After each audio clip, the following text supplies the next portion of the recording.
Hello po, isang mapagpalang umaga po sa bawat isa. Tayo po ay tumayo para magkumustahan, magpanalanginan. Ayan po, batiin po natin ang bawat isa. Amen. Sige po.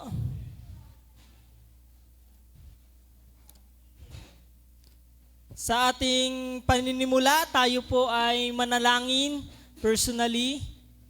At ihanda po natin ang ating puso. Ipag-pray din po natin yung ating mga katabi. Saglit po nating ipanalangin para po i-prepare yung ating sarili, ang bawat isa sa umagang ito. Sige po, tayo po ay manalangin individual. At ipanalangin din po natin yung ating katabi kahit sandali lamang. Sige po.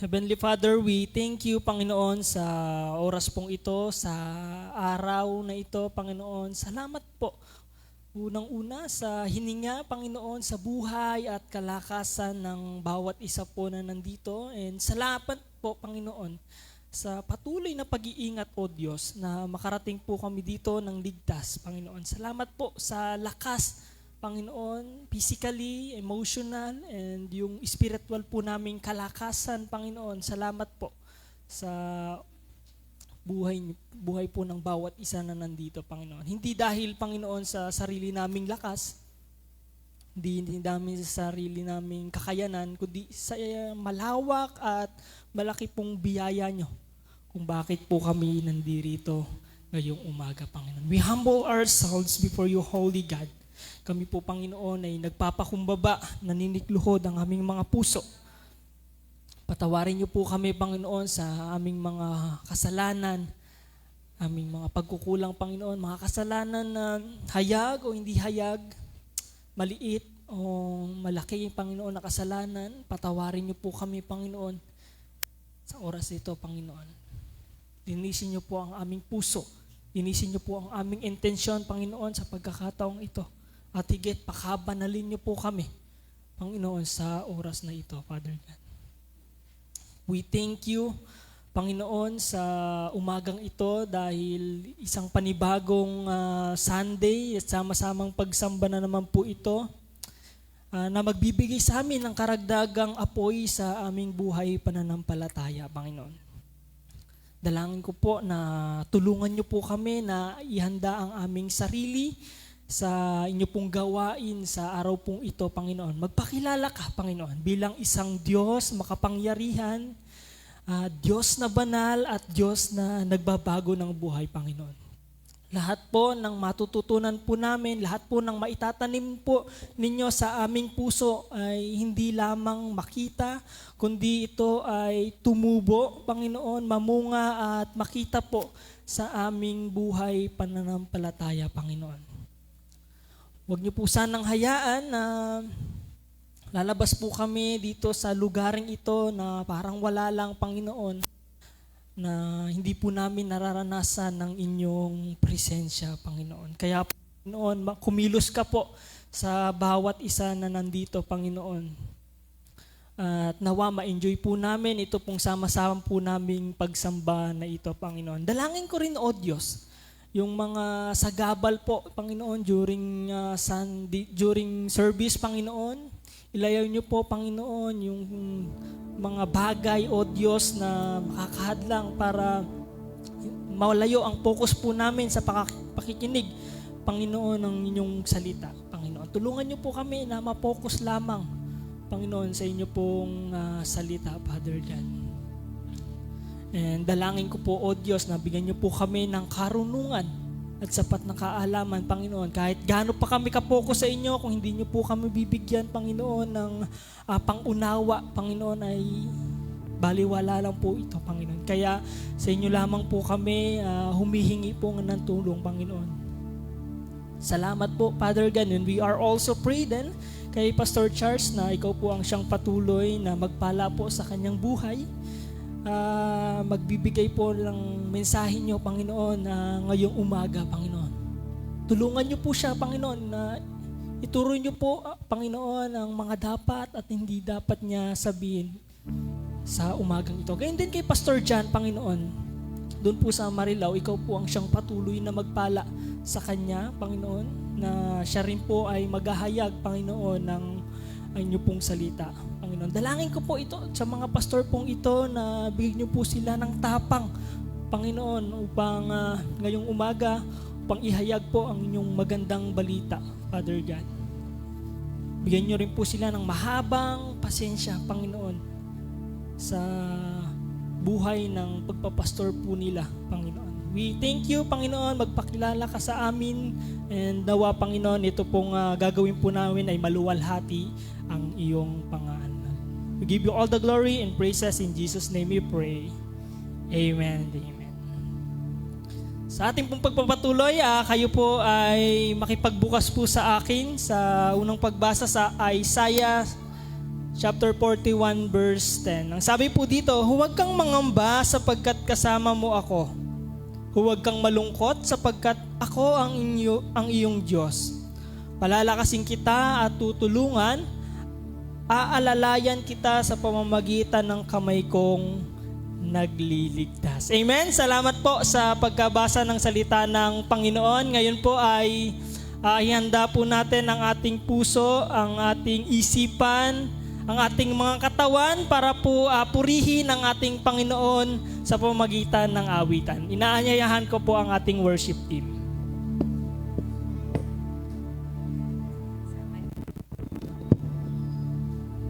Ayan, isang mapagpalang umaga po sa bawat isa. Good morning po. Palakpakan po natin ang ating Panginoon. At tayo po muli ay may pagkakataon po na makapagpuri po sa Kanya, no? Yung biyaya po ng Diyos na tayo po ay malayang makaawit, no? Makapag-alay ng papuri ay isa pong malaking pribilehiyo bilang isang mananampalataya. Kaya atin po siyang awitan sa pamamagitan po ng atin pong mga awitin. Tayo po ay umawit. Palakpak po natin ang ating mga kamay.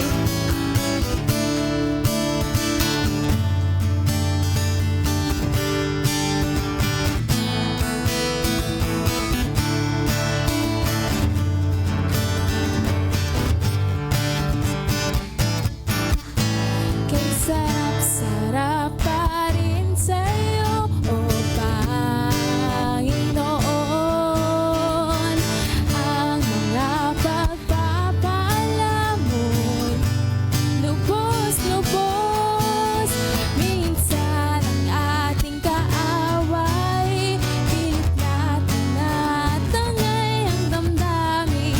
At sa ating pagpupuri, ako'y lubos na nagtagumpay. Ang kailangan lang ibawat sa presensya mo, bawat sa iyong salita, bawat ang sikreto ko kung bakit ako masaya.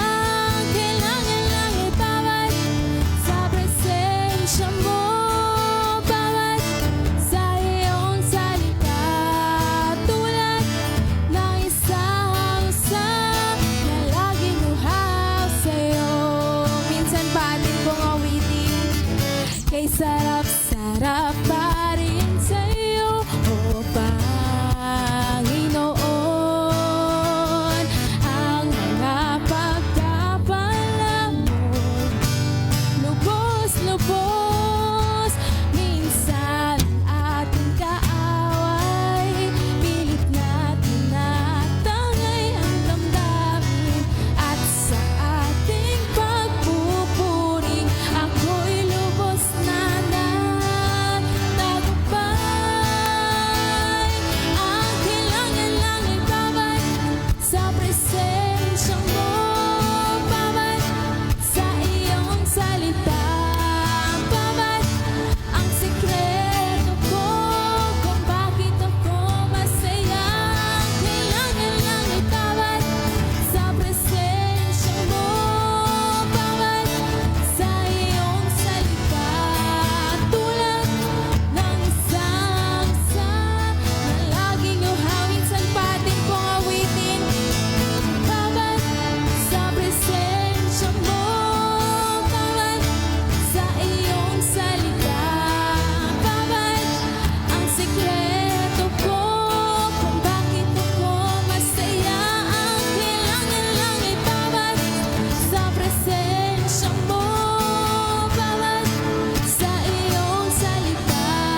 papuri at dakila.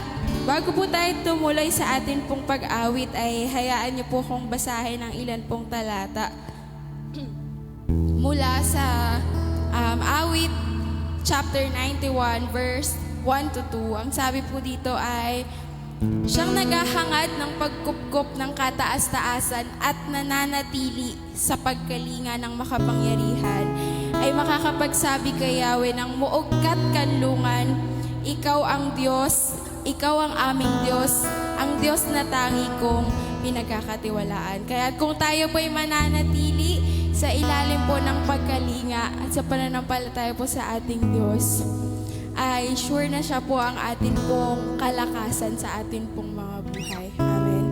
Kaya tayo po ay patuloy na umawit ng papuri sa ating pong mga.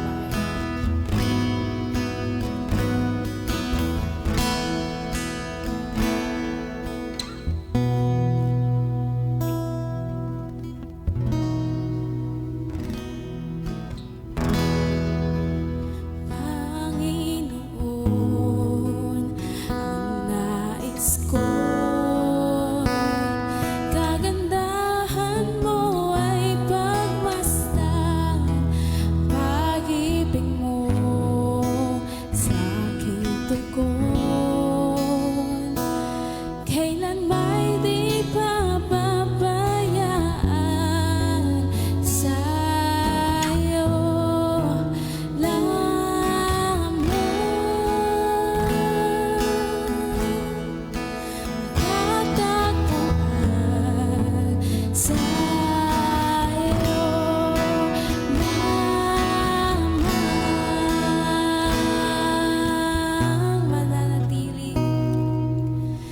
Mananatili sa iyong lilim at sasambahin ka sa dakong lihim. Mananatili sa iyong lilim nang masumpungan ka sa dakong lihim.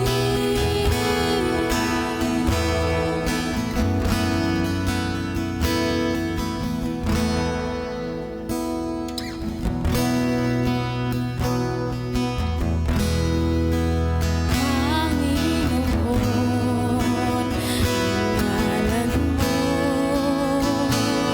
ay kalinga at sanligan ko, di magbabago pangako mo. Salita mo'y panghahawakan sa'yo lamang.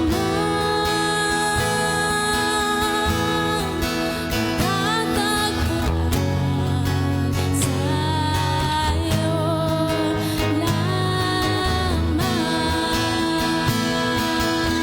Atin pong awitin. Mananatili sa iyong lilim at sasambahin ka sa dakong lihim. Mananatili sa iyong lilim nang masumpungan ka sa minsan pa atin pong awitin. Mananatili sa iyong lilim sa dakong lihim. Mananatili sa iyong lilim nang masumpungan ka sa dakong lihim.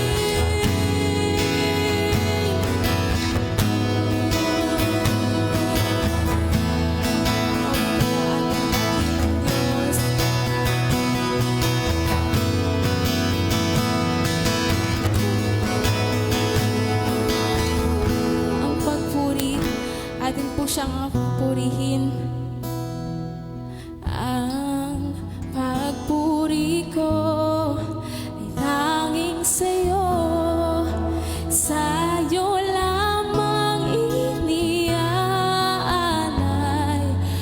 Panginoon, ang puso ko'y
pagkakataon bilang panalangin.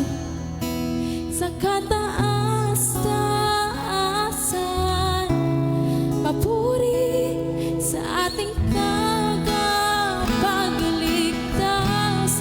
Purihin ka, Jesus, Hari ng langit, Hari ng buhay ko.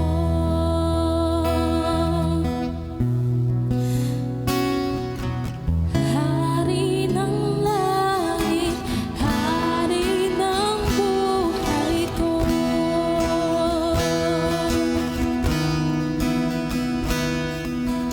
Hari ng langit, Hari ng buhay ko. Amen. Papuri sa iyo, Diyos. Papuri sa aming dakilang Diyos at malwalhating Diyos. Salamat po, Diyos, sa pagkakataon na kami po ay malayang makapagpuri sa iyo, Diyos. Salamat po, Diyos, sa mga boses na iyo pong pinagkaloob sa bawat isa upang kami po ay makapagpuri. Maraming salamat po, Diyos, sa napakalaking biyaya. Itinataas po namin ang lahat ng papuri po na ito sa iyo, Diyos. Nawa ay ang inyo pong kalwalhatian ang amin pong naihayag sa amin pong mga papuri. Maraming salamat po, Diyos, sa inyo po ang pinakamataas na papuri at pasasalamat sa pangalan ni Jesus. Amen at amen.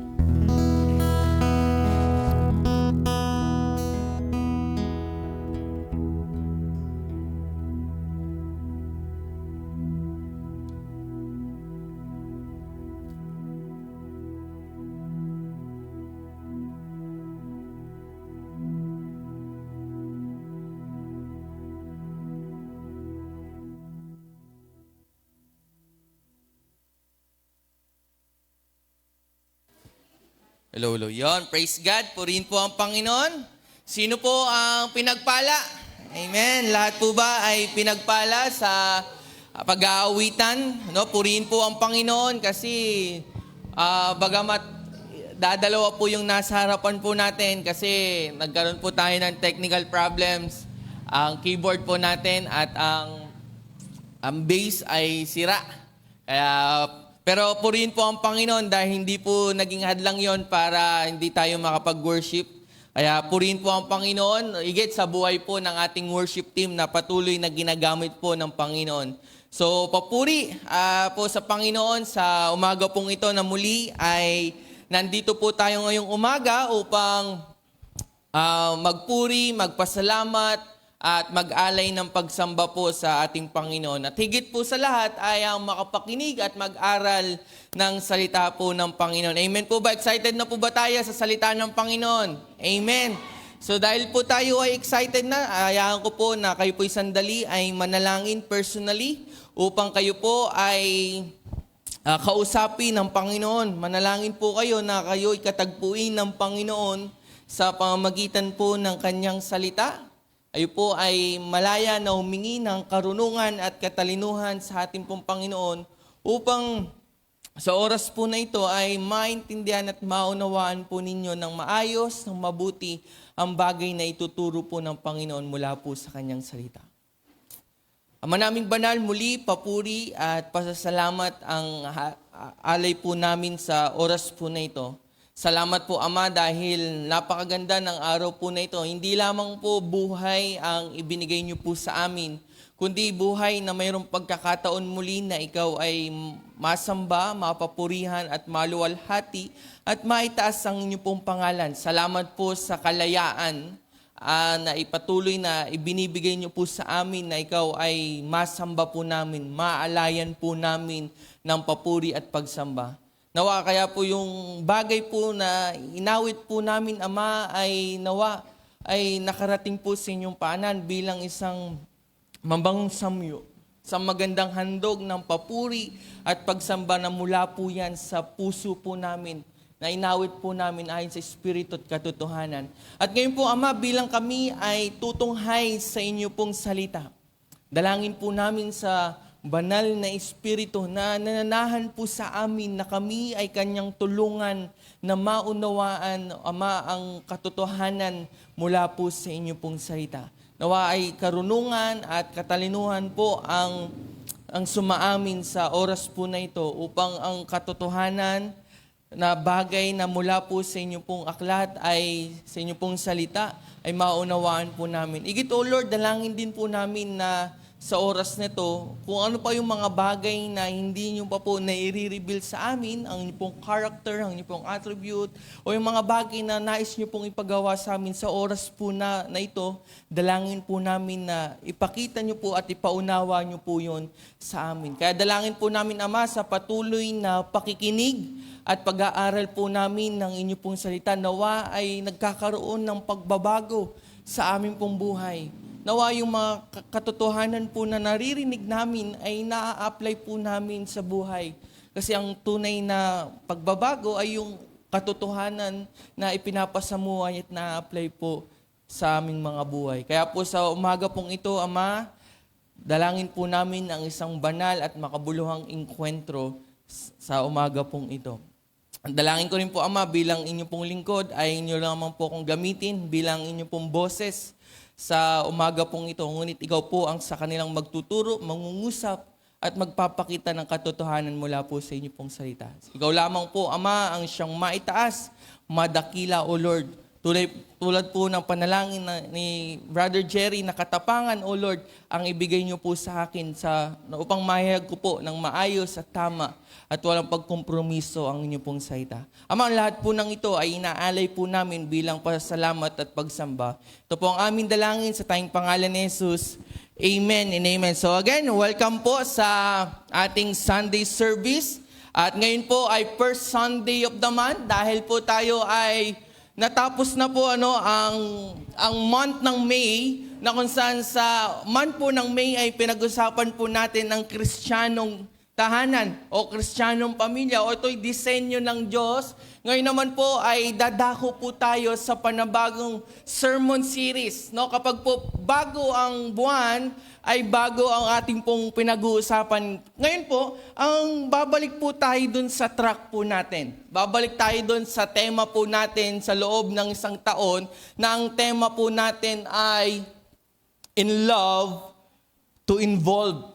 Yan po ang pinakatema po natin ngayong 2026. Na ang bawat isa po ay lumalim ang pag-ibig sa Panginoon, na kung saan magtutulak po sila sa kanila para ma-involve sa gawain ng Panginoon. No? Kaya po, bagamat nakalipas po ang maraming buwan na kung saan sama-sama po nating nilakbay ang tema na ito. No, kung baga yung January hanggang sa April ay natalakay po natin yung Knowing Jesus. Diba? Kung naaalala po natin, sino pa po nakakaalala nun, na pinag-usapan po natin yung Knowing Jesus, na kung saan where we discover kung sino po ang ating Panginoong Jesucristo. Dahil natutunan po natin doon, dahil hindi mo totoong mamahalin ang ating Panginoong Jesucristo kung hindi mo siya lubusang nakikilala.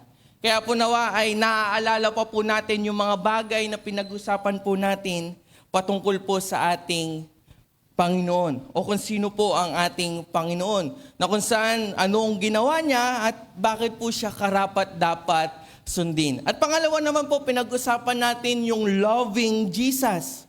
Pagkatapos po nating pag-aralan, pag-usapan yung knowing Jesus, tumungo po tayo sa loving Jesus.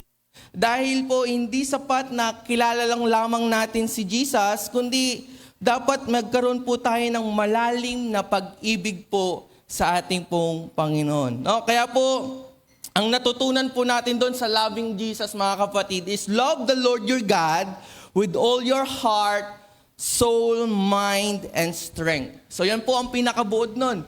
Nung loving Jesus, na mahalin po natin ang ating Panginoon wholeheartedly, ating kaluluwa, ang ating isipan at higit sa ating pong lakas.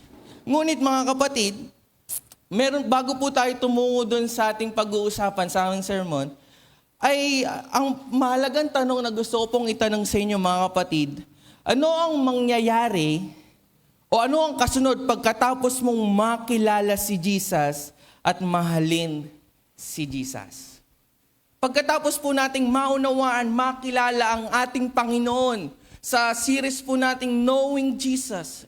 Pagkatapos po nating lumalim ang ating pagmamahal sa Panginoon, sa loving Jesus, what next mga kapatid? Ano ang kasunod? Anong mangyayari? Mananatili na lang ba tayong alam natin ng Panginoon? Kilala natin ang Panginoon? Mahal natin ang Panginoon? Hindi po mga kapatid. Kasi ang susunod na pag-uusapan po natin sa buong June mga kapatid ay patungkol po sa abiding in Jesus Christ. No, yan po ang pag-uusapan po natin. Ito po ang series natin na pag-uusapan sa mga buwan na to at marahil sa mga susunod po na buwan. Sabi diyan, abiding in Jesus Christ, staying connected to Jesus in the last days. So hindi lang po palagi palang kilala, no? Kasi pwede po na possible we know Jesus and still walk away. Pwede pong kilala natin si Jesus pero maalis pa rin po tayo, lumalayo pa rin po tayo sa Kanya. It is possible to love Jesus emotionally but not remain faithful to Him. Pwede palang mahal natin ang ating Panginoon pero hindi ka po nagtatapat sa Panginoon. And the real question mga kapatid, ito po. Will we remain faithful to Jesus until the end? Mananatili po ba tayong tapat sa ating Panginoon hanggang sa Kanya pong pagbabalik, hanggang po sa katapusan ng mundo? Kasi dalawa lang po yan. It's either aabutan po tayo ng Panginoon ng Kanyang pagbabalik or tayo'y mamamatay. Pero hanggat wala pa po yung kamatayan na yun at pagbabalik po ng ating Panginoon, tayo po ba'y mananatiling tapat sa ating Panginoon? No? Kasi kung titingin po natin mga kapatid, kung titingin lamang po tayo sa paligid, we can see many things that the Bible warn us about. Yung mga palatandaan, mga warning ng Biblia po ay nakikita po natin sa ating paligid. Kasi kung titingnan po natin ang mundo po nating ginagalawan ngayon, ano po ba siya? Pabuti po siya ng pabuti? Paganda po ba siya ng paganda? O pasira ng pasira, palala ng palala, o pakurap ng pakurap? Di ba ang mundo po na ginagalawan po natin na hindi naman gumaganda, kundi pasira ng pasira. Ang tao po ba ngayon? Pabuti ng pabuti o pasira ng pasira ang kanilang moral, mga kapatid. So kung titingnan natin sa paligid, mayroong moral decay. No? Hindi po alam kung ano ang tama at mali. Increasing selfishness, yung inuuna ang sarili. Ang kapakanan nila, yung kagustuhan nila kaysa sa kapakanan ng iba. Deception, marami ang naloloko. Diba? O compromise, binabaluktot na kung ano ang tama at wala ng takot sa pagmamahal o pagmamahal po sa ating Panginoon. At ito pong mga nangyayari po sa paligid na yan mga kapatid, ay hindi po yan aksidente, kundi yan po ay even the Bible ay sinasabi na mangyayari po yung mga bagay po na yan. No? Kaya po ang pag-uusapan natin is stay connected to Jesus hanggang po sa Kanyang pagbabalik. Kaya po, itong verse na pag-uusapan po natin mga kapatid, dito po iikot itong sermon series po natin ito. Sa 2 Timothy chapter 3. Buong chapter 3 po ay tatalakayin po natin ito. Na kung saan, itong si Timoteo po ay pinalalahanan ni Apostol Pablo. Sabi po ni Apostol Pablo kay Timoteo sa verse 1, mga kapatid, sabi diyan, dapat mong malaman na sa mga huling araw o end times, mga kapatid sa English, ay darating ang mga panahon ng kaguluhan. So ibig sabihin, dapat accepted niya na mayroong kaguluhan, may hardship, may trouble times na darating po yung mga bagay po na yun. No? So, ibig sabihin mga kapatid, Paul was preparing Timothy for a difficult time. Inahanda niya po si Timoteo, kanyang disipulo, sa mga bagay po na to. Gusto niya, he wanted Timothy to understand that the closer we get to Christ, return, hanggat daw po lalapit na tayo sa pagbabalik ng ating Panginoon, the more challenging it will become to remain faithful. Ibig sabihin mga kapatid, abang papalapit yung katotohanan na babalik po ang ating Panginoong Jesucristo, nandun daw po yung pahirap, yung pagiging tapat sa Panginoon. Mas umihirap, mas tumitindi ang paghihirap sa pagiging pananatiling tapat po natin sa ating pong Panginoon. Pero ang interesting dito mga kapatid, hindi po ito sinabi o sinulat ni Apostol Pablo para mag-create po ng panic kay Timoteo. Para hindi po siya matakot. Kundi ay sinulat niya po ito para sa mga mananampalataya. Mga kapatid, he wrote it to prepare God's people to remain faithful and steadfast.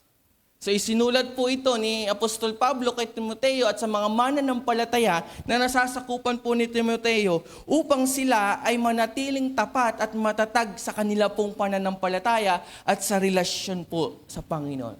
At ganoon din po ang makukuha po natin dito sa sulat ni Timoteo na to, that dito God is telling us na magpakatatag po tayo sa ating pananampalataya higit sa mga nangyayari po sa atin sa paligid. Kasi kung ihimay-himayin pa po natin, bagamat sa mga susunod na matatalakay po natin to, kung dito po dinescribe ni Apostol Pablo kung ano ang kalagayan ng mundo, kung ano yung mangyayari sa mundo. Meron dyan yung mga love of self, lovers of money, proud, disobedient, may mga bagay po na yan. Pero ang sabi ni Apostol Pablo kay Timothy, sa verse 14 mga kapatid, sabi dyan, but as for you, talking to Timothy, continue in what you have learned and firmly believe, you know those who taught you. So yan po ang paalala ni Apostol Pablo kay Timoteo. Na sa mga mangyayari na yon, manatili ka o yung series po natin. Kasi yung phrase na, o yung word na continue po na yan, sa Greek word po niyan mga kapatid is meno. Ibig sabihin niyan, to remain, to abide, to stay, to endure. So mas ginamit ko po yung abide.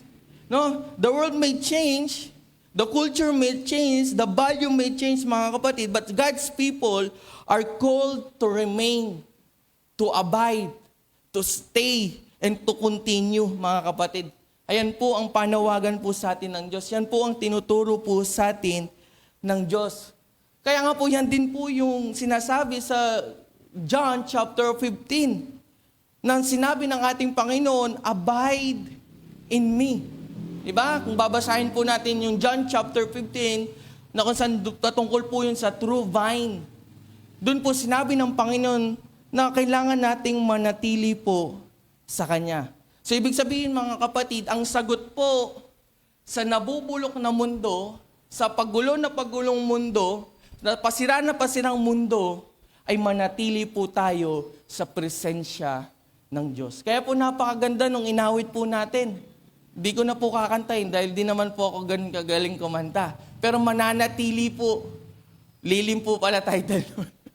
Pero sabi doon, mananatili. Nawa, ang panalangin po natin ay manatili po tayo sa ating pananampalataya, manatili po tayo sa pagmamahal natin sa Panginoon, manatili yung karunungan na natutunan po natin patungkol sa ating Panginoon upang kahit anong mangyaring pagbabago sa mundo, hindi ka matatangay, hindi ka maaapektuhan, hindi ka mai-impluwensyahan dahil mananatili ka at magpapatuloy ka doon sa natutunan mo at sa pinanampalatayaan mo. Ayun po ang nais po natin dyan mga kapatid.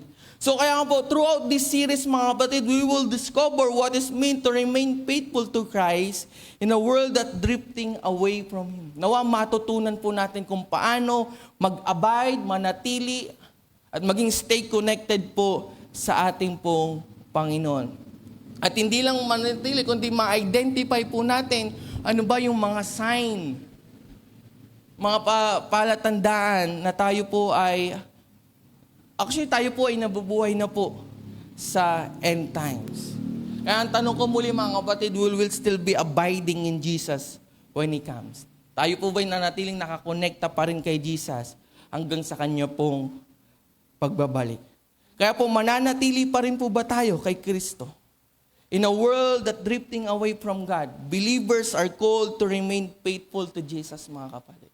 Manatili po tayong tapat kay Jesus. So yun lamang po ang sermon series po natin sa June. Hindi pa po yun yung pinaka-sermon po natin. Pero ito po ang pag-uusapan po natin. Abide in Jesus, remain faithful in difficult times. Manatili po tayong nakakonekta kay Jesus o manatili po tayong tapat sa panahon ng kahirapan, mga kapatid.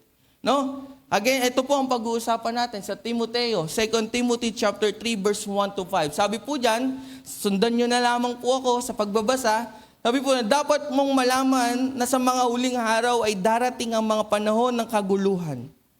Verse 2, sapagkat ang mga tao'y magiging maibigin sa sarili, maibigin sa salapi, palalo, mapagmataas, mapagsamantala, suwail, sa magulang, walang utang na loob at lapastangan sa Diyos. Verse 3, sila'y magiging walang pagmamahal sa kapwa, walang habag, mapanirang puri, walang pagpipigil sa sarili, marahas, at walang pagpapahalaga sa mabuti. Grabe po ang mangyayari sa mga huling araw, mga kapatid. Sabi po ito sa salita ng Panginoon. In verse 4, sila'y magiging mga taksil, padalos-dalos, mayayabang, maibigin sa kalayawan, sa halip na maibigin sa Diyos.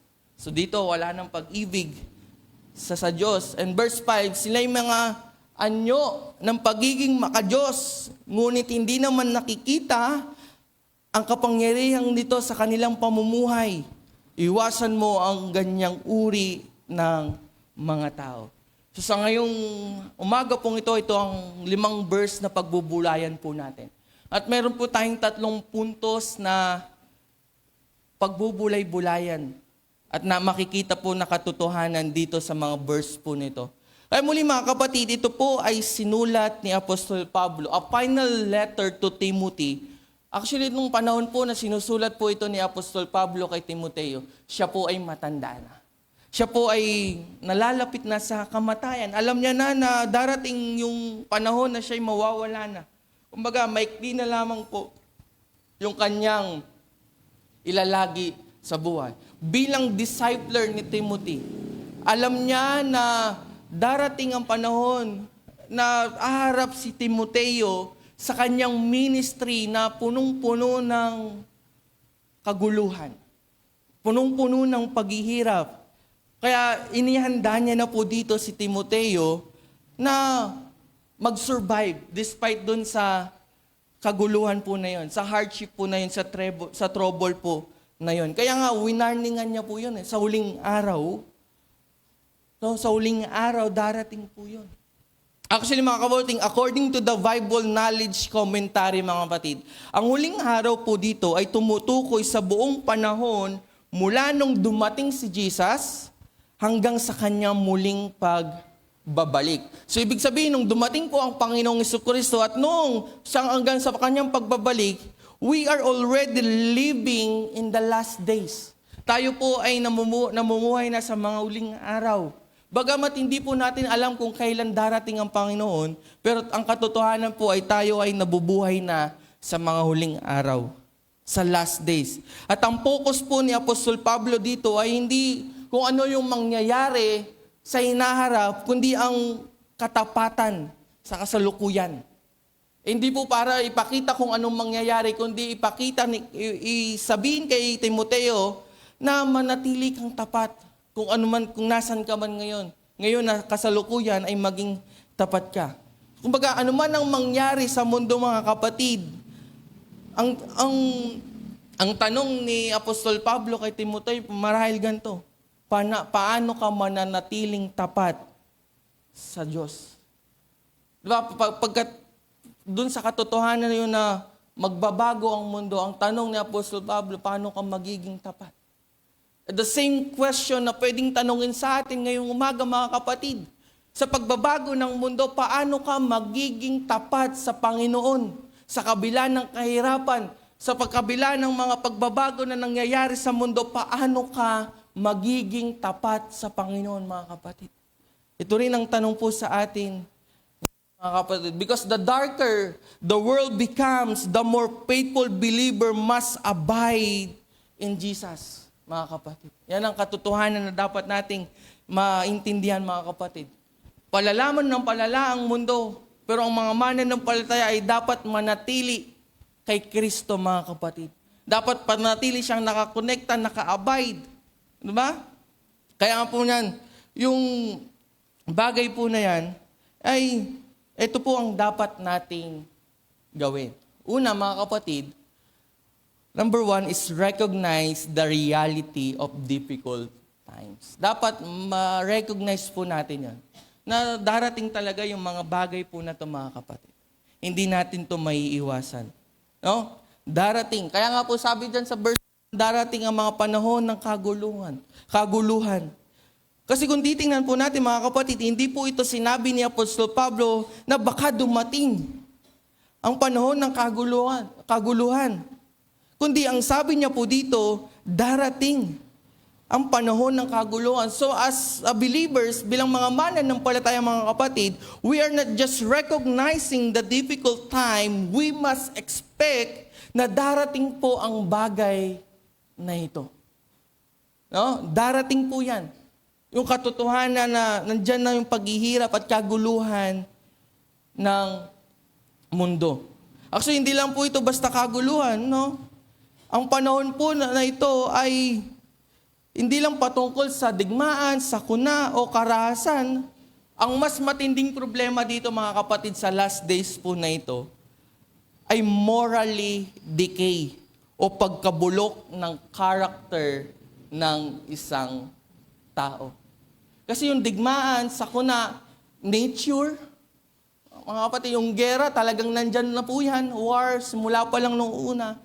Pero the more, yung mas problema po ngayon, mga kapatid, the moral decay or yung pagkabulok ng character ng mga tao.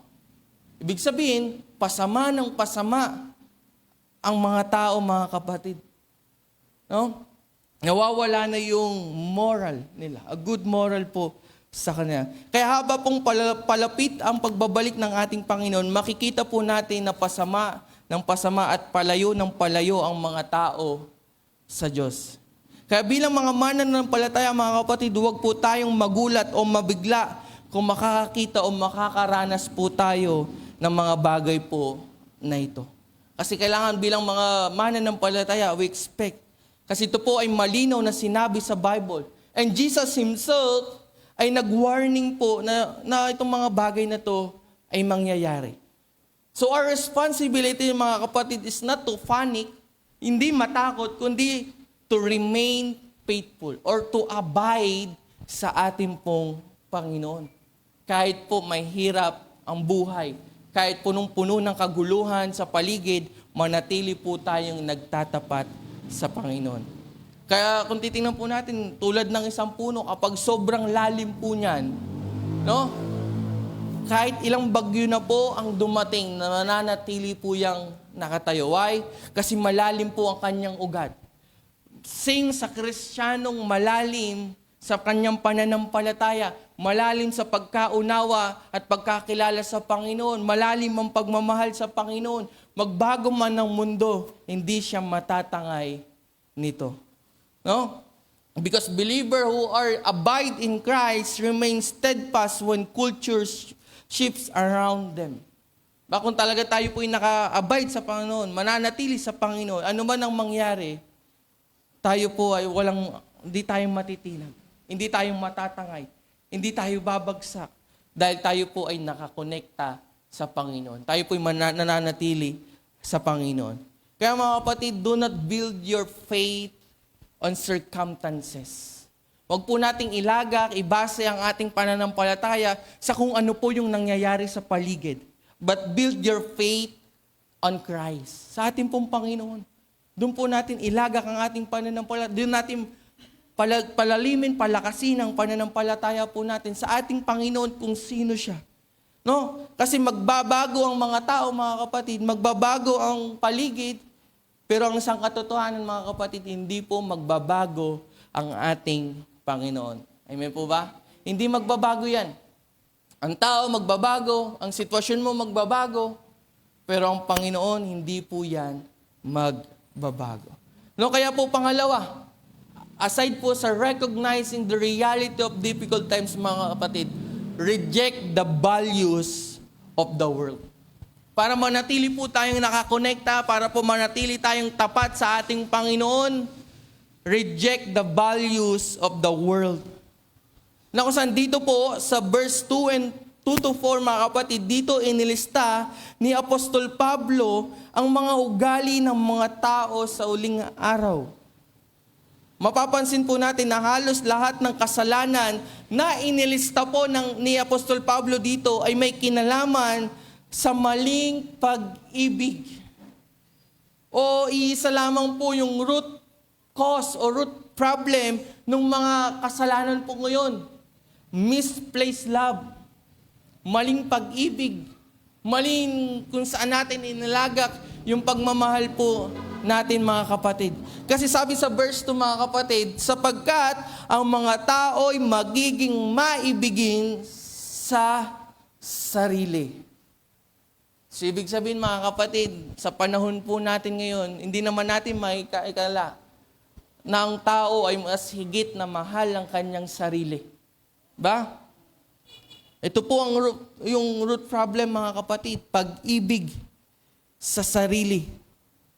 Hindi po ito yung simpleng self-love, mga kapatid, na healthy. Okay lang po mahalin natin, mga kapatid. Pero nagiging yung alagaan mo yung sarili mo, wala pong masama doon.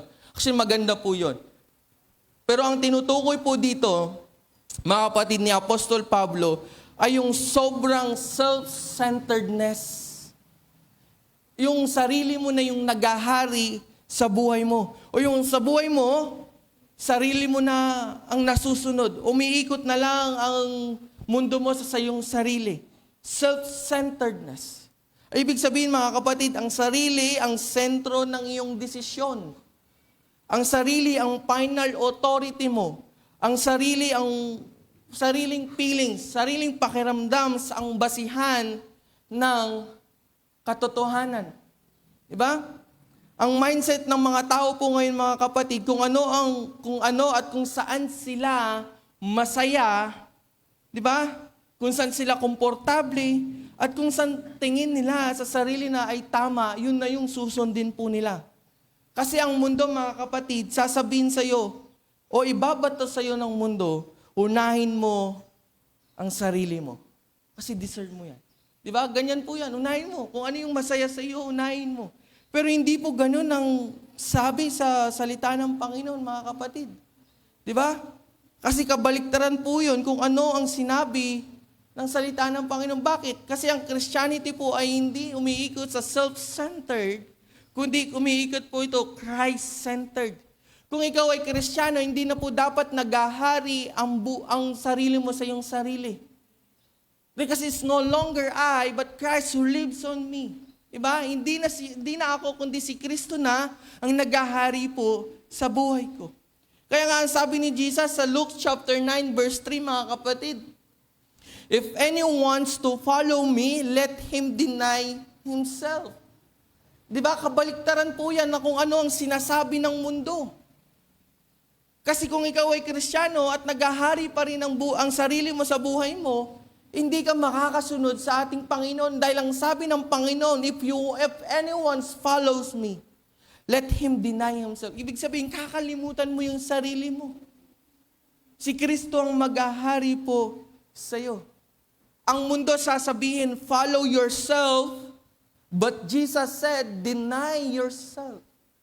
Ang problema, mga kapatid, sabi sa mga huling araw, ang mga tao ay magiging maibigin sa sarili. Kaya po ngayon marami ang taong hindi naniniwala sa Diyos. Maraming tao ang ayaw lumapit sa Diyos kasi mas mahal nila ang kanilang sarili. Diba? ang authority nila ay ang kanilang sarili. And there is a spiritual dangers dyan, mga kapatid. Hindi man agad mahahalata, pero unti-unti ginagawa mo na pala. No? Kasi tatlong bagay, pwedeng maging, mga kapatid, tatlong bagay po, na hindi na ang Diyos ang sentro ng buhay mo. No? Pwede palang self-centered ka na, o namumuhay ka na sa sarili mo kapag wala na si Kristo sa sentro po ng buhay nyo. Instead na, Lord, what do you want? Ang sasabihin mo ngayon, Lord, bless what I want. Kung ano yung gusto ko, Lord, yun yung pagpalain mo. Hindi yung, Lord, your will be done. Pag Lord, bless what I want, self-centered na po yun, kapatid.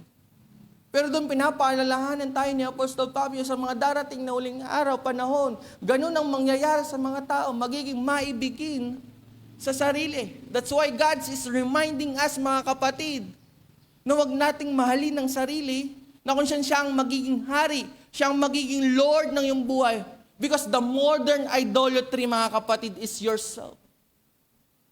Hindi na yung mga santo, hindi na yung mga inukit na imahe, ang idols ngayon, mga kapatid, hindi na lang po yung mga bagay na yun because yung sarili mo ay pwedeng maging idols. May idolatry po yan. Pangalawa, mga kapatid, nawawala na yung humility. Hindi ka na marunong magpakumbaba kasi punong-puno ka na ng pride. Di ba? Ayaw mo na ng tinatama ka, ayaw mo na ng binabago ka, ayaw mo na ng nire-review ka, kasi ayaw mo nang magpakumbaba. Nawawala na yung pagdepende mo sa Diyos. Yun ang self-lovers, mga kapatid. O magiging maibigin sa Diyos. Kaya nga, mga kapatid, lovers of self is when life revolves around me.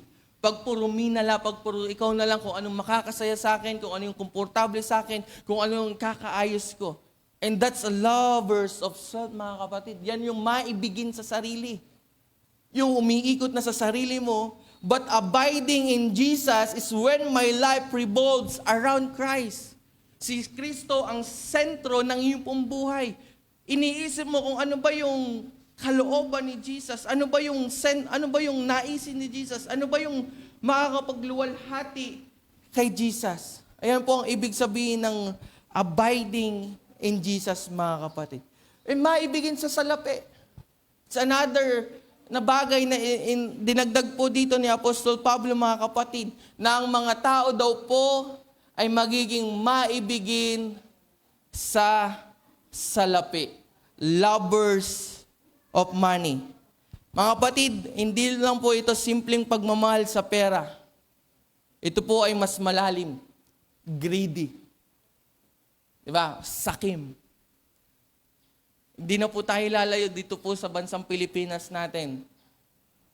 Marami po ang sakim. Marami po ang may pag-ibig sa pera.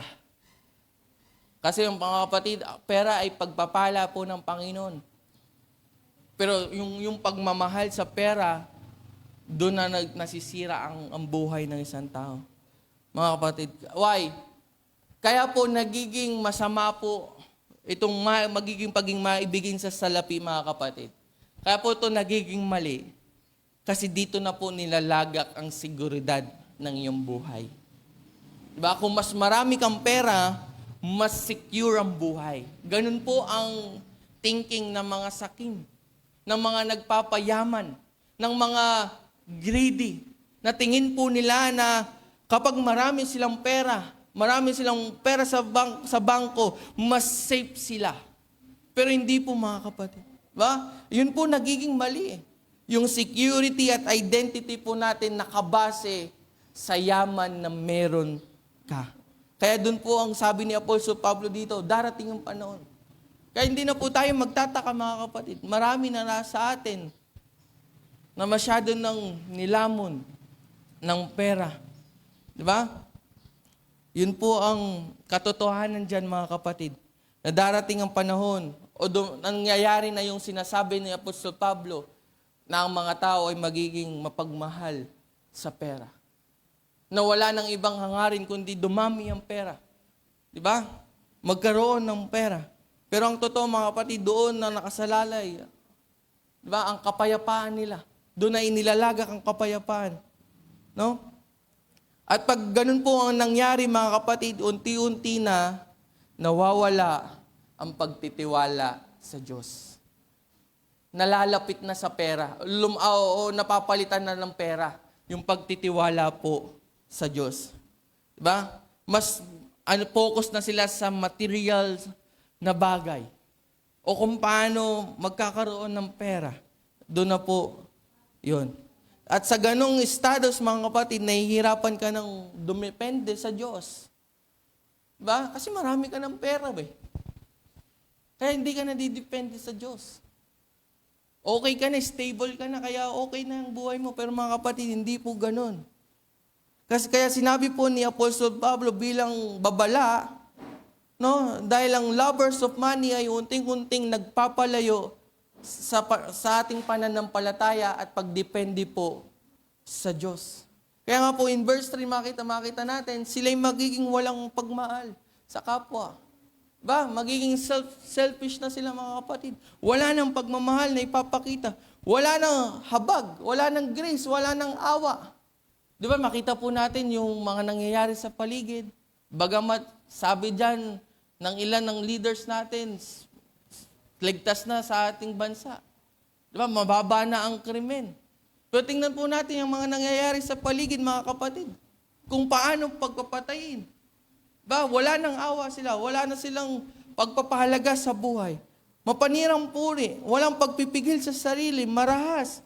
At walang pagpapahalaga sa mabuti. Ayan po yung mga bagay na pinapa-reject na sa atin ni Apostol Pablo, mga kapatid. Huwag nating gayahin ang mga bagay na to. No? In verse 4, sabi pa dyan, sila'y magiging taksil, padalos-dalos, mayayabang. Itong mga bagay po na ito ang pinapaiwasan sa atin, pinapa-reject po sa atin. At panghuli mga kapatid, sabi dyan, maibigin sa kalayawan sa halip na maibigin sa Diyos. Lovers of pleasure, rather sa pagmamahal po sa Diyos. Or rather than lovers of God. Kung ano yung mas makakapagpasaya, makakapag-entertain sa kanila, yun na po ang mas gusto ng mga tao na mangyayari, mga kapatid. Hindi lang po ito basta lovers of pleasure, kundi ito po ay patungkol sa kung ano ang priority ng tao, mga kapatid. Ito po ay kapag tayo ay mas nakapokus na sa comfort, enjoyment, at entertainment kaysa sa relationship natin sa Diyos. Kapag lovers of pleasure ang isang tao, ang happiness ang nagiging main goal niya. Yung sumaya. Wala naman pong problema sa pagiging masaya, mga kapatid. Sino po bang may ayaw na maging masaya? Dahil lahat naman po tayo gustong maging masaya, mga kapatid. Amen po ba? Pero ang mali po doon, pag yun na lang yung focus na lang natin. Kung ano yung magiging mapagpapasaya sa atin. Mas inahabol natin kung ano yung makapagpapasaya sa atin, kung ano yung komportable sa atin, kung ano yung enjoyment natin. Hindi na natin inahabol yung relasyon natin sa Diyos. Wala na tayong oras sa Diyos. Hindi na natin priority ang Diyos. Mas priority natin abutin yung mga bagay na makakapagpasaya sa atin. And that's wrong, mga kapatid. At yun na yung nangyayari sa paligid po natin, mga kapatid. It's God warning us, mga kapatid, to reject that kind of values, mga kapatid. Na wag puro enjoy, wag puro kasiyahan. Unahin mo rin ako bilang yung Diyos. Ganun ang isang Kristiyano, mga kapatid. Kasi kung uunahin naman natin ang Diyos, mga kapatid, nandun naman yung pangako niya na mayroong kapayapaan, may pagpapala. At kung may kapayapaan at pagpapala, nandun yung kasiyahan.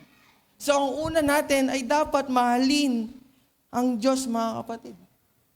So itong mga tao pong itong lovers of pleasure, ang tanong lagi nila sa kanilang sarili, masaya ba ako dito?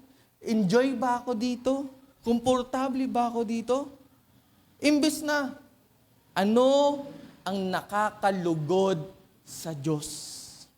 Ano ang pleasing sa aking Panginoon? Kaya nga mga kapatid, ayon po sa Bible Knowledge Commentaries, ito po ay larawan ng life that is driven by immediate gratification. Ano po ibig sabihin niyan, mga kapatid? Ang gusto ng tao ay yung mabilis na satisfaction. Gusto ng tao masatisfied siya agad. Yung gusto ng tao ay mabilisan. No?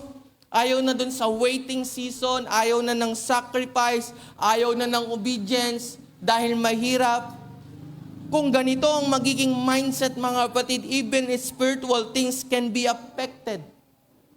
Diba? Kung ayaw na natin kung gusto natin ng mabilisan, kung ayaw na natin ng sakripisyo, maapektuhan na po ang ating pananampalataya o spiritual na buhay. Diba? Ano po ibig sabihin niya, mga kapatid? Yung pag nagpipray ka kapag ramdam mo na lang, diba? Magsisimba kapag convenient lang, pag free time ka lang, doon ka lang magsisimba. Kapag maganda lang yung gising mo, pag doon ka lang magsisimba. O kaya pag talagang lugmok ka na, doon ka lang magsisimba. Hindi ganun po, mga kapatid. Magsaserve ka lang kapag libre ka. Pag may oras ka na, hindi ka na gumagawa ng oras sa Panginoon. At ang mangyayari po ng mga kapatid, maapektuhan ang iyong spiritual life. Ang resulta nun, mga kapatid, mas focus ka dun sa enjoyment, mas focus ka dun sa mga ganung bagay kaysa sa focus mo sa relasyon mo sa Diyos. Because kaya sinabi ni Apostol Pablo, mga kapatid, lovers of pleasure rather than lovers of God. Hindi sinabing wala silang pagmamahal for God, pero ang priority nila ay iba na. Kaya mga kapatid, lovers of pleasure is when comfort becomes more important than obedience to God. Diba? Yan na po ang ibig sabihin nun ng lovers of pleasure, mga kapatid. Kapag gusto natin yung enjoyment, komportable, kung saan ka masaya, doon na po nawawala na yung hirap na tayong sumunod, maglingkod sa Panginoon. Hirap na tayong magsimba kasi hindi ka okay. Ba? Mas piliin mo na mamasyal, no? Mag-enjoy. Kaya mga kapatid, lovers of pleasure is when comfort becomes more important. Pag mas mahalaga na po yung bagay po na yun kaysa sa pagsunod sa Diyos. At pang-apat, mga kapatid, recognize, reject, and number 3, another R, mga kapatid, resist empty religion. Ano po ibig sabihin yan? Empty, ibig sabihin walang laman. Ibig sabihin walang laman ang iyong pananampalataya. Walang laman ang iyong relasyon sa Diyos. Kasi ano po ang sinabi diyan, mga kapatid? No? Ang sinabi diyan ni Apostol Pablo, mga kapatid, no? Sila'y may anyo ng pagiging makadiyos. Ibig sabihin to, Kristiyano to. Sa bibig, mga kapatid. Kasi sabi diyan, sila'y may anyo ng pagiging Diyos, ngunit hindi naman nakikita ang kapangyarihan nito sa kanilang pamumuhay. Pwede mong i-declare, pwede mong i-confess na ako'y Kristiyano, pero taliwas yon kung paano ka namumuhay. At yun yung sabi po ng salita ng Panginoon, mga kapatid, hindi ko po sinabi yon. Sa huling araw, ganun ang mga mangyayari. Na sila'y anyo ng pagiging makadiyos, ngunit hindi naman nakikita ang kapangyarihan nito sa kanilang buhay. Ang sabi, iwasan mo ang ganyang uri ng mga tao. Resist empty religion, mga kapatid. Yung walang kapangyarihan, yung walang pagbabago ng buhay, ay iwasan mo. O iwasan mong maging ganito, mga kapatid. Wag mo, or let's say, wag mong iwasan tong mga taong to. Wag ka na lang maging ganito. Na yung Kristiyano ka lang sa bibig, sa nguso, pero hindi sa puso at sa buhay. No? Kaya nga po, nandyan yung pagkakaiba ng mga kapatid eh. Matindi po ang babala dito ni Apostol Pablo. Iwasan. No? Kaya nga po, malaki po ang pagkakaiba ng Kristiyano lang sa Kristiyanong disipulo. Pwede ka kasing Christian, pero hindi ka disciple. Pwede kang disciple ka at the same time Christian ka. Yun po yun mga kapatid. Kasi ang Kristiyanong disipulo, sumusunod at may pagbabago ang buhay. Kasi kung ikaw ay Kristiyanong disipulo, makikita sa buhay mo ang kapangyarihan ng Diyos na nagbabago ng buhay. Amen? Makikita sa iyo ang buhay na binago ng Diyos, buhay na si Kristo ang sentro, hindi tulad ng binanggit ni Apostol Pablo, dito mga kapatid, sila ay may anyo lamang ng pagiging maka-Diyos, ngunit hindi naman nakikita ang kapangyarihan ng Diyos sa kanilang buhay. Ibig sabihin, walang tunay na pagbabago ng ugali. Christian ka pero ganun ka pa rin magsalita. Ganun ka pa rin makitungo sa ibang tao, sa kapatid mo sa Panginoon. Kristiyano ka pero ang taas pa rin ng pride mo. Kristiyano ka pero di ka pa rin sumusunod.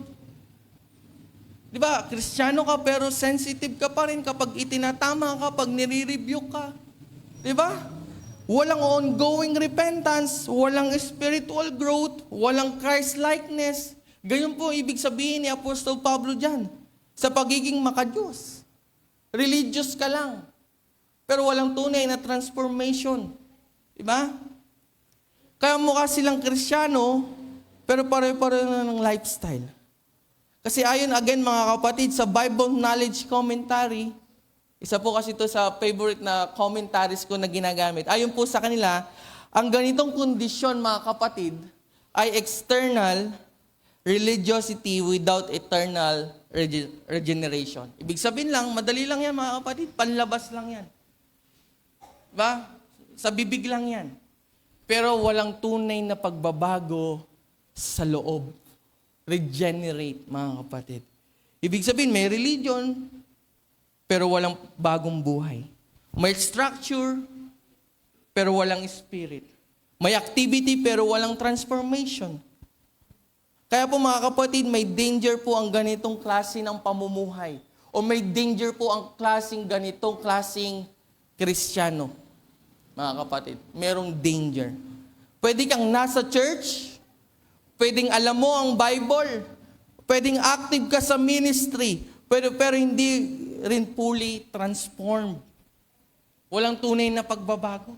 Hindi pa rin nababago ang iyong pong buhay. Kasi ang Christianity, mga kapatid, is not just behavior, modification, o binamodify yung ating ni-improve lang natin yung ating ugali. Kundi mga kapatid, ang Christianity ay transformation sa pamamagitan po ng ating Panginoong Jesucristo. Thank you, Wayne. Patapos na ako eh. Actually, patapos na po ako mga kapatid. No? Pero ang pinaka-issue po dito mga kapatid ay hindi yung lack of knowledge. Kasi marami naman tayo na alam ang tungkol sa Panginoon. Ang issue dito mga kapatid o yung pagkawalan ng relasyon sa Diyos. Kaya sabi ni Apostol Pablo mga kapatid, may form naman, may karunungan naman, may pagkakilala naman, pero wala yung transformational power kasi hindi nakakonekta sa Diyos. Hindi naka-abide sa ating Panginoon. Hindi nananatili sa ating Panginoon. Kaya mga kapatid, may pagbabago ba na ginagawa si Jesus sa buhay mo ngayon? Nawa sa tagal po natin pagiging Kristiyano, sa tagal po na ating umaattend sa service, Sunday service, nawa meron pong nababago o binabago ang Diyos. Kasi mga kapatid, kung walang pagbabago, baliwala po ang iyong ginagawa. Kung walang makikitang paglago, spiritually sa iyong pong buhay, sorry to say this mga kapatid, baliwala. Kasi pwedeng hindi ka konektado sa Diyos. Pwedeng nagpapanggap ka lang. Ibig sabihin, kung hindi mo aayaang baguhin ng Diyos ang iyong pong sarili. Hindi mo aalaw ang Diyos na baguhin ang iyong sarili, mga kapatid, you're wasting your time attending church. Kasi pwedeng umaten ka ng church but you do not allow Jesus to transform your life. Nagsisimba ka pero ayaw mong payagan si Jesus na baguhin ang buhay mo. Pwedeng nagsisimba ka pero ayaw mong payagan si Jesus na alisin yung mga bagay na nagpapakurap ng buhay mo, na nagpapahirap sa buhay mo.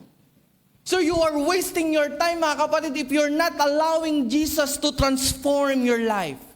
Mga kapatid, naglaba ka na lang sana ngayon if you're not allowing Jesus to transform your life, to change your life, to direct your life, to align your life, to control your life. You're wasting your time, mga kapatid, if you're not allow Him as your Lord and Savior of your life. So allow Jesus, mga kapatid. If you want transformation in your life, sa estado ng buhay mo, kung gusto mong pagpabago, mga kapatid, allow Jesus to control your life, to align your life, to direct your life, mga kapatid. Kasi ang tunay na naka-abide kay Jesus, mga kapatid, may pagbabago ang buhay. That's why empty religion is having the appearance of godliness without experiencing the power of God. Ang panalangin ko po sa bawat isa po sa atin, hindi po tayo ganito, mga kapatid. I'm praying na nararanasan po natin ang kapangyarihan ng Diyos sa buhay po natin. Kaya mga kapatid, as I conclude, itong 2 Timothy chapter 3, 1-5, malinaw po na ipinakita ni Pablo kung ano ang magiging kalagayan ng mundo sa huling araw, sa mga huling araw. Makikita natin na ang mga tao ay nagiging makasarili, mas inuuna ang sarili kaysa sa Diyos, ang values ng mundo ay nagiging baliktad, mas mahalaga na ang pera, mas mahalaga na ang kasiyahan, at unti-unting nawawala ang reverence o respeto sa Diyos. Makikita rin po natin na habang tumatagal, mas lumalayo ang mga tao sa katotohanan ng Diyos. Ang tama ay nagiging mali at ang mali ay nagiging tama sa mata ng mga tao. At ang pinakadelikado po, mga kapatid, ay mga taong may anyo ng pagiging religious o Kristiyano sa bibig, pero walang tunay na buhay na binago ng Diyos. May form of godliness pero kulang ang tunay na kapangyarihan ng Diyos sa kanilang buhay. Pero mga kapatid, ito po ang mahalagang tandaan po natin. Mga kapatid, again, let's go back to the context of this 2 Timothy chapter 3. Hindi po ito isinulat ni Pablo upang takutin tayo o takutin si Timoteo. Hindi ito message para mag-panic tayo, hindi rin ito message para mamuhay tayo sa takot. Sa halip, ito po ay para ihanda tayo dahil alam ng Diyos kung ano ang mangyayari. At mas mahalaga, alam din niya kung paano tayo mananatiling matatag sa gitna ng mga bagay po na ito. Alam niya rin kung paano tayo mananatiling nakakonekta, naka-abide sa ating Panginoon. Kailangan lang nating ma-recognize, i-reject, at i-resist kung ano po ang sinabi dito. Kaya mga kapatid, gusto kong iwanan po sa inyo ang bagay po na to na wala. This is my last slide, mga kapatid. Gusto ko sanang mabasa nyo. Sa gitna ng lumalalang mundo, ang tunay na Kristiyano ay hindi yung walang pagkakamali. Hindi po angad ng Diyos na maging perfect po tayo, mga kapatid. No one is perfect at walang magiging perfecto, mga kapatid. No, sa mundo na ginagalawan po natin, mga kapatid, malabong hindi tayo madapa, malabong hindi tayo matukso, malabong hindi tayo magkasala. Pero sabi dyan, sa gitna ng lumalalang mundo, ang tunay na Kristiyano, hindi yung walang pagkakamali, kundi yung nananatiling na kay Kristo hanggang sa wakas. Mga kapatid, Magbago ang mundo. Magkamali man layo. Let's go back to Jesus, mga kapatid. Kung madapa ka man ngayon, bukas balik ka kay Jesus. Repent. Ask for forgiveness. Hindi naman gusto ni Jesus yung perfect, mga kapatid. Di ba kung, mga kapatid, hindi magpapakamatay si Jesus. Mga kapatid, kung alam niyang magiging perfect ang tao, alam niya na magkakamali, alam niyang madadapa, pero ang naisin lang ng Diyos, mga kapatid, sa gumugulo at lumalalang mundo na ito, mga kapatid, sa pasirang mundo ito, ay manatili tayong nasa Kanya. No, nananatiling na kay Kristo hanggang sa wakas. Ay mga kapatid, walang iwanan, walang maiiwan, kita-kita tayo sa langit. Tayo po'y manalangin. Ama naming banal, salamat po sa mensahe pong ito. Salamat sa pagpapaalala, O Lord, kung paano kami mananatiling nakakonekta, naka-abide sa aming Panginoon. O Lord, nawa yung 3 bagay po na yun. Recognize the reality of difficult times, O Lord. Nawa maipasamuhay po namin. Reject the values ng mundong pong ito, O Lord. Help us, O Lord, na wag matangay ng mga gantong gawain ng mundo, O Lord. And also, Lord, resist empty religion. We are praying, O Lord, na hindi lang kami basta Kristiyano. Kami ay authentic disciple Christian, O Lord. Na kung saan talaga kami ay disipulo na mayroong binagong buhay, O Lord. Kaya Lord, salamat sa paalalang ito. Sa paalalang ito, O Lord, ipinapakita mo kung gaano niyo po kami kamahal, O Lord, na sa mga uling araw na ito, gusto niyo po kami na manatiling nakakonekta sa inyo. Kaya Lord, purihin ka sa oras po na ito. Samahan niyo po ang bawat isa dito, O Lord. Panatilihin niyo po silang na kay Kristo hanggang wakas. Ito po ang aming dalangin sa tayong pangalan ni Jesus. Amen and amen. Sige po. Purihin po ang Panginoon. Tayo po ay magpapatuloy sa ating gawain. Tayo po ay dadako sa ating Lord's Supper. No? Sige po. Sa ating pong usher, paki-distribute po ang mga elemento. At abang dinidistribute to, mga kapatid, just prepare your heart to receive the sacraments. Ihanda po natin ang ating mga puso para tanggapin ang sakramentong pong ito. Ito pong bagay na gagawin po natin to, mga kapatid, ay isa po ito sa mahalagang ordinansa na iniwan po sa atin ng Diyos. Kasi 2 ordinance lamang po ang iniwan sa atin ng Lord, ang baptism at ang Lord's Supper. At ito pong Lord's Supper na to, mga kapatid, ay every time na gagawin po natin to, mga kapatid, take this an opportunity na alalahanin po natin kung ano ang ginawa ng Panginoong Jesucristo sa krus ng Kalbaryo. Kaya habang tinatanggap niyo po yan, mga kapatid, you can pray for yourself. Panalangin niyo po ang inyo pong sarili, manalangin po kayo sa inyo pong sarili, mga kapatid. At pagbulay-bulayan niyo po sa sandaling minuto ay alalahanin niyo po ang ginawa ng ating Panginoong Jesucristo sa krus ng Kalbaryo. Pagbulay-bulayan niyo po, mga kapatid, kung ano ang ginawa ng ating Panginoon sa krus ng Kalbaryo. Kunin mo itong pagkakataon para humingi ulit ng tawad kung mayroong mang pagkakadapa, pagkakamali na nagawa mo. At magpasalamat ka sa ginawa ng ating Panginoong Jesucristo. Manalangin po kayo, mga kapatid. Magbulay-bulay po kayo. Nagpasalamat sa Panginoon. Take this an opportunity, mga kapatid. Gawin mo rin itong pagkakataon as you remember what Jesus did on the cross, na muling mag-commit ng buhay sa Kanya, muling pag-alabin yung pagmamahal mo sa Kanya, yung passion mo sa Kanya, yung paglilingkod mo sa Kanya. Rekindle your fire, mga kapatid. At kung kayo po'y tapos ng manalangin, tumayo po kayo at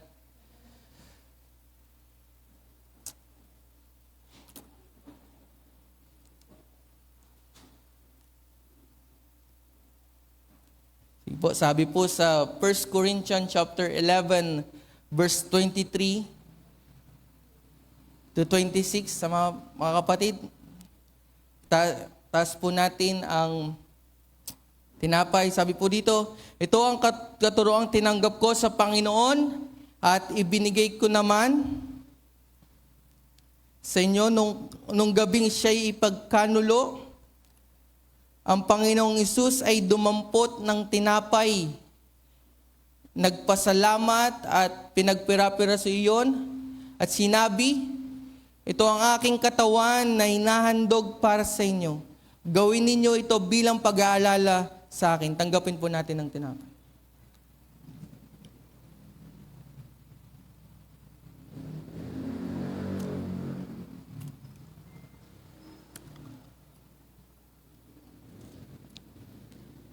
Taas po natin ang kopa.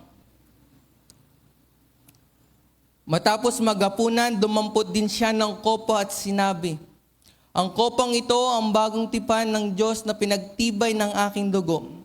Tuwing iinumin ninyo ito at gagawin ito bilang pag-aalala sa akin, sapagkat tuwing kakain kayo ng tinapay na ito at iinom sa kopang ito, ipinapahayag ninyo ang kamatayan ng Panginoon hanggang sa kanyang muling pagparito. Tanggapin po natin ang kopa. Tayo po'y manalangin.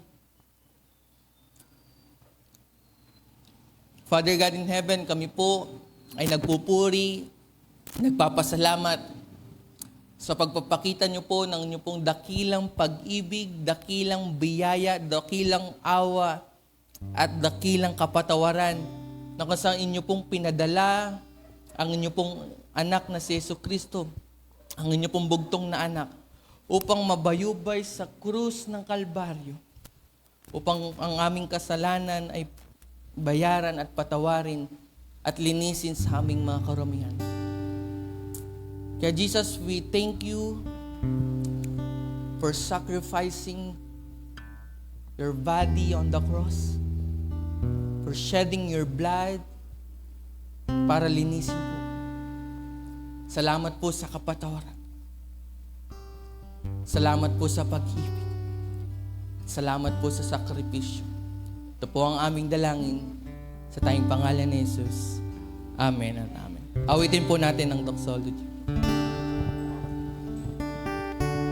Praise God from whom all blessings flow.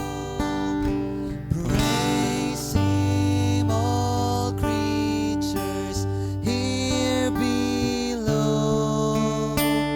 Praise Him above, ye heavenly hosts. Praise Father, Son, and Holy Ghost. Amen.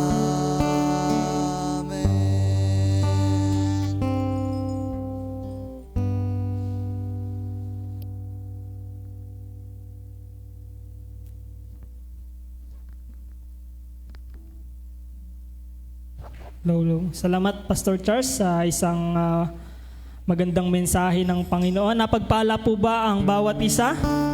Amen. Pwede po ba natin palakpakan ng Diyos sa pagkakataong ito dahil nabusog tayo ng salita ng Panginoon? Sa ating pagpapatuloy, tayo ay dumako sa ating pagkakaloob. Kung may mga Biblia po kayo po ay makipagbukas po sa akin sa 1 Chronicles chapter 29 verse 14. Hayaan niyo po na basahin ko po ito sa wikang Tagalog. Ngunit sino po ba ako at ang aking mga mamamayan na makapagbibigay kami ng nag-uumapaw na kaloob gaya nito?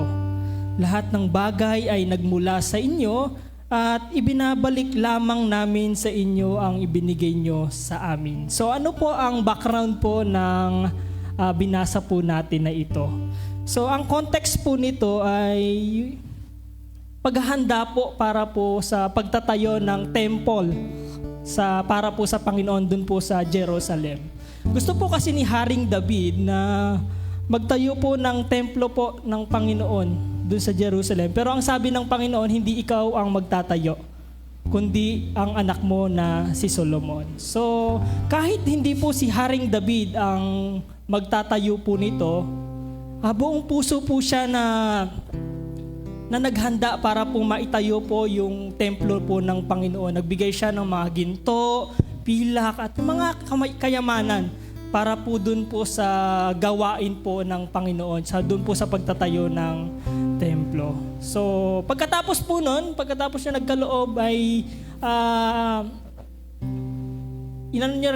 inimbitahan niya po yung mga buong Israel na magbigay or magkaloob po doon para po sa pagtatayo po ng templo. Nang makita po ni Haring David na, wow, talagang nag-uumapaw yung mga kaloob ng buong Israel, talagang sobrang yaman para ang bilis maitayo yung temple po ng Panginoon na yon.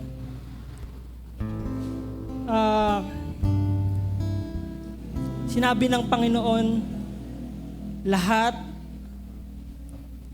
ay nagmula sa iyo at ibinigay lamang namin ang nagmula sa inyong kamay. So ano po yung makikita po natin dito? Ipinapakita ng Diyos ang tunay na may-ari. Lahat po ng nakikita at hindi po natin nakikita dito sa mundo ay hindi po natin pag-aari. Tama po? Yes, tama. Tayo nagtatrabaho tayo, meron tayong negosyo. Pero sino ang nagbigay ng trabaho sa atin? Sino ba ang nagbigay ng kakayanan natin? Yung ating mga negosyo. Sa atin ba? Sa atin magaling? Hindi, di ba? Sa Lord din yon. So, ano pa ang makikita natin? Ang paghahandag po ay hindi isang pagbabayad po sa Panginoon. Ano? Yung pagbibigay or pagkakaloob natin, hindi para bayaran ng Panginoon. Hindi kailangan ng Diyos yung pera natin. Kailangan ba ng Diyos yung pera natin? Hindi. Dahil ang Diyos ay perpekto. Tama po. Wala po sa kanyang kulang at wala po sa kanyang sobra. Siya po ay perpektong Diyos. So, makikita dito ang tunay na pagbigay ay may kasamang pagpapakumbaba. Kung mapapansin nyo po, dun sa verse na binasa natin sa unahan, ngunit sino po ba ako at ang aking mga mamamayan ang makapagbibigay kami ng nag-uumapaw na kaloob na gaya nito. Imbis na sabihin ni Haring David, "Oh Lord, ito, tignan mo yung mga kaloob namin, galing namin." No? Hindi ganun yung sinabi, nagpakumbaba si Haring David dito, na sinabi niya, "Lord, sino ba kami? Sino ba kaming mga mamamayan ang makapagbibigay ng kayamanan na katulad nito?" No? Bilang isang Kristiyano, mga kapatid, matuto tayo magpakumbaba. Magbigay tayo, magkaloob tayo ng hindi pinipilit. Magkaloob tayo na may pagpapakumbaba sa Panginoon. Amen? Nawala yung ano.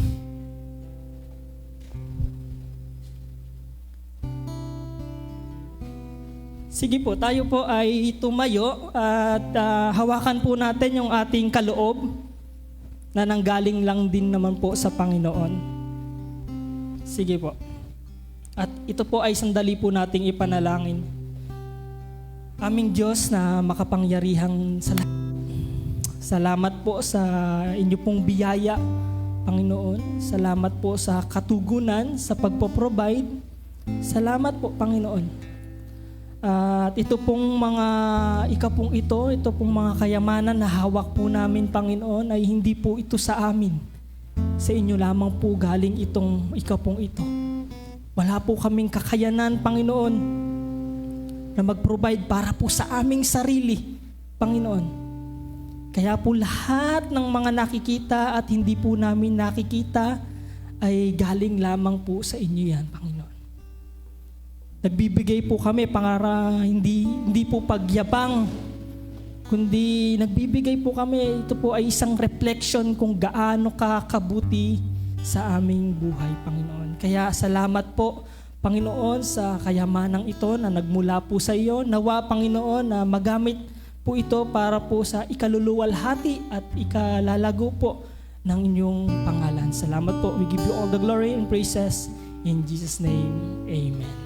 Inanyayahan ko na po ang ating usher para po kolektahin po ang ating mga kaloob.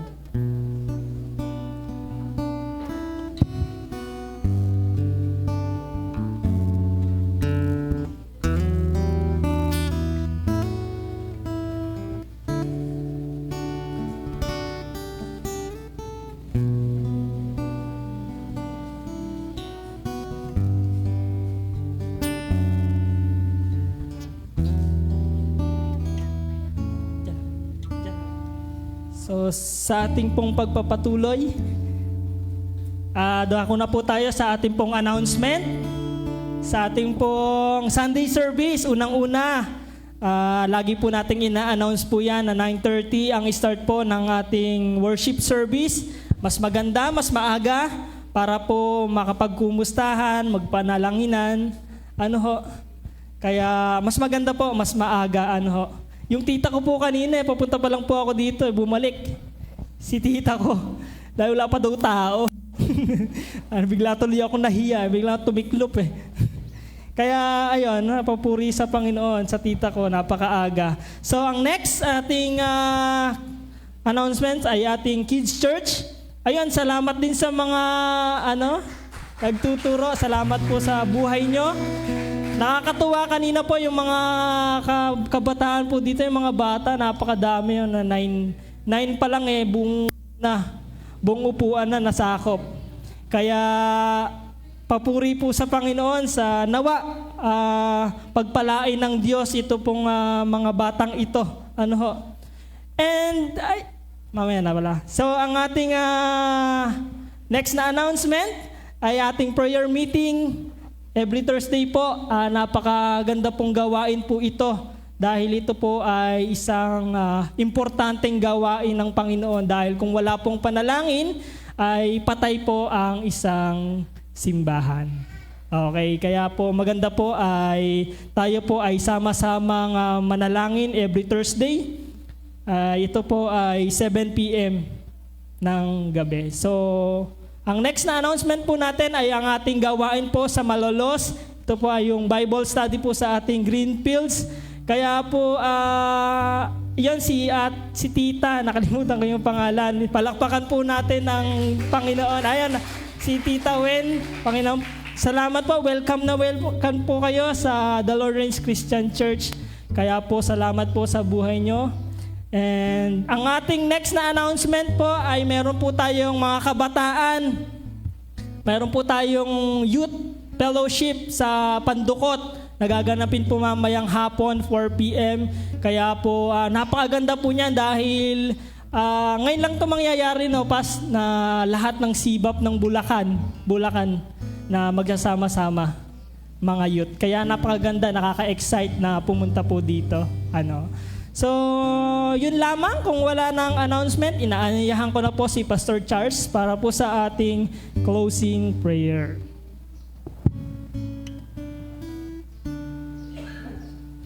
Sige po, tayo pong lahat ay tumayo. Muli ay purihin po ang Panginoon sa natapos po nating Sunday worship service. At ayun, welcome po kila Ate Wen at sa kanya pong family, kay Kuya Bon. Salamat dahil nakasama po namin kayo sa panambahan po namin ngayong umaga. So muli, young people, kita-kita tayo mamaya dito sa church para sabay-sabay tayong umalis patungo sa Pandukot. At meron tayong youth fellowship. Sige po, tayo pong lahat ay bago po tayo mag-closing prayer ay samahan niyo po ako na ipanalangin ang papa po ni Andre na mamayang hapon po ay muli ng lilipad patungo po sa bansa na kanyang pinagtatrabahuhan. Kaya ipanalangin po natin na siya'y ingatan ng Panginoon at gabayan po ng Panginoon sa kanya pong pagbalik sa kanyang bansa na pinagtatrabuhan. Sige po, Father God in heaven, sa oras po na to, bilang isang pamilya, bilang isang simbahan, O Lord, ay kami po ay nananalangin At ipinagkakatiwala po sa inyo si Kuya Adjan, ang papa po ni Andre, na kung saan ay siya po ay muling babalik doon sa bansa ng kanyang pinagtatrabahuhan. Ama, dalangin po namin kung paano niyo po kami tinugon sa panalangin po namin na ingatan niyo po siya papauwi dito, ay ganun din po namin muli na ipinapanalangin na muli niyo po siyang pagkaingatan sa kanyang pagbabalik sa bansa po kanyang pagtatrabahuhan. Ang dalangin din po namin, Ama, na hindi niyo lamang po siya ingatan sa kanyang pagpunta roon, sa kanyang flight doon, kundi sa kanyang pong pamamalagi doon at sa kanyang pong panahon ng kanyang pagtatrabaho. O Lord, ay dalangin po namin na inyo po siyang ingatan, gabayan at protektahan. At o Lord, dalangin din po namin na patuloy niya rin pong maranasan ang inyo pong presensya sa lugarin pong iyon, O Lord. Dalangin po namin, Ama, na ilayo niyo po siya sa anumang sakit, sa anumang karamdaman, sa anumang aksidente, sa anumang disgrasya, O Lord. Dalangin po namin na ingatan nyo at ilayo nyo po si Kuya Adjan sa mga bagay po na yun. Alam po namin, O Lord, na sasamahan nyo po siya. Alam po namin, Lord, alam nyo rin po ang dahilan ng kanyang pag-alis, O Lord, para po sa kanyang pamilya. Kaya Lord, wala po kaming ibang hangad, kundi samahan at ingatan nyo po si Kuya Adjan. Mamaya po sa paggatid ni Andre sa kanyang papa, ay ingatan niyo rin po siya sa kanyang pagdadrive, O Lord. At nawa ay maging ligtas po ang kanyang paghatid. Ama, lahat po ng bagay po na ito ay alam po namin na naririnig at diringgin niyo po, O Lord. Dahil alam po namin na ikaw ang Diyos na nakakarinig at ang Diyos na tumutugon sa aming panalangin. Kaya po sa sandaling ito, Lord, kami po ay may pananampalataya na iingatan at sasamahan niyo po si Kuya Adjan. Ito po ang aming dalangin sa tayong pangalan ni Jesus. Amen and amen. Tayo po yung magpatuloy na manalangin. Ama naming banal, muli papuri at pasasalamat sa isang napakagandang at makabuluhan na experience na naranasan po namin sa umaga pong ito. Salamat dahil simula pa lang nung worship, O Lord, ipinaranas niyo na po ang inyong pong presensya mula po sa salita mo, O Lord. Ipinakilala mo na ikaw ang Diyos na mapagmahal. Ikaw ang Diyos na talagang may malasakit. Sa pagkakaloob, O Lord, na ikaw din ay Diyos na tapat, na magbabalik ng pagpapala sa mga taong ito. Kaya Lord, dalangin po namin yung bagay na naranasan po namin ito ay baunin po namin paglabas po namin sa iglesia pong ito. Baunin na kung saan makita sa pamumuhay po namin ang isang tunay na Kristiyanong disipulo. Kristiyanong nagniningning ka sa aming buhay. Kristiyanong nagahari sa aming buhay. At Kristiyanong naipagmamalaki at naibabahagi ka po namin sa mga taong makakasalamuha po namin. O madalangin din po namin sa panibagong linggo na darating, O Lord, panibagong linggo ng pagtatrabaho, O Lord. Dalangin po namin na ingatan niyo po ang bawat isa. Ang mga nagtatrabaho po namin, ang mga naghahanap buhay po namin, O Lord, ay dalangin po namin na ingatan at gabayan niyo po sila sa kanilang pagpunta at pag-uwi sa kanilang mga trabaho, O Lord, ay ingatan at gabayan niyo po sila. Ilayo sa anumang uri ng aksidente at kapahamakan, O Lord. Dalangin po namin ang karunungan, katalinuhan, pagpapala, O Lord, guidance and deliverance sa panibagong linggo na darating, O Lord. Dalangin din po namin sa mga estudyante namin, O Lord, na muli silang babalik sa eskwelahan upang mag-aral, upang matuto, O Lord. Dalangin namin, O Lord, sa mga estudyante po namin ito, ay bigyan niyo po sila ng karunungan at katalinuhan, O Lord, bilang sila po ay magmuling mag-aaral, O Lord. Dalangin din po namin sa mga kabataan po namin dito, O Lord, na magbabalik sa eskwela. Dalangin po namin, Ama, na maging ilaw at asin po sila sa kanilang paaralan. Makita ang katotohanan, magliwanag ka po sa kanilang buhay. Dalangin din po namin, Ama, marahil sa mga kapatiran ko po na nandito ngayon ay merong karamdaman. Di ko man po mabanggit ang kanilang pangalan, pero mas higit na ikaw po ang nakakaalam ng kanilang nararamdaman ngayon, O Lord. Dalangin ko po na inyo po silang katagpuin at pagalingin sa kanilang pong mga nararamdaman pong iyon.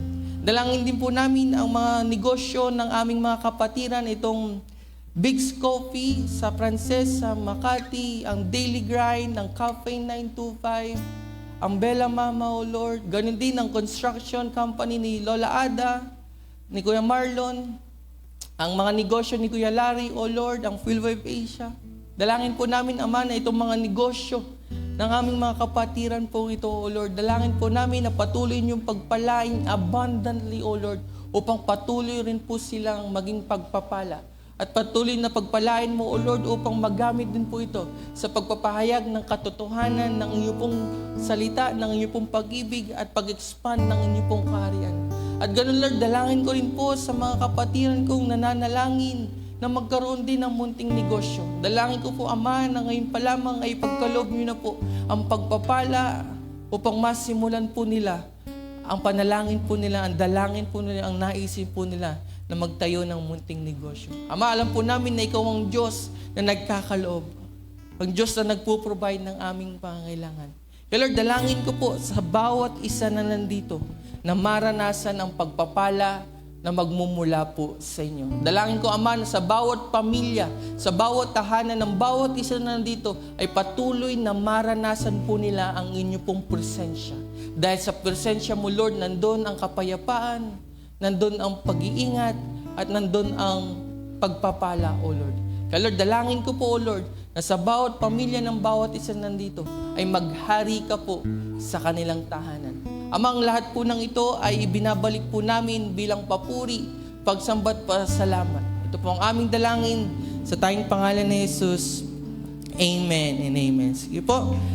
Sabi po sa salita ng Panginoon, muli ay, if they pronounce my name as a blessing upon the people of Israel. Bagamat sa Israel po ito, but we are the people of God because we have relationship. We receive Him, ang ating Panginoon bilang tagapagligtas. Ay tanggapin po rin natin ang pagpapala mula po sa ating Panginoon. May the Lord bless you and take care of you. May the Lord be kind and gracious to you.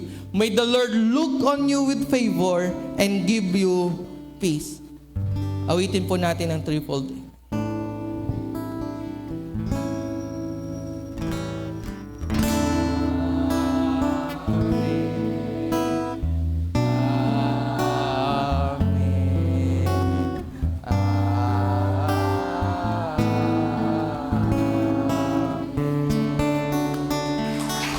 God bless everyone. Jesus loves you. See you next Sunday.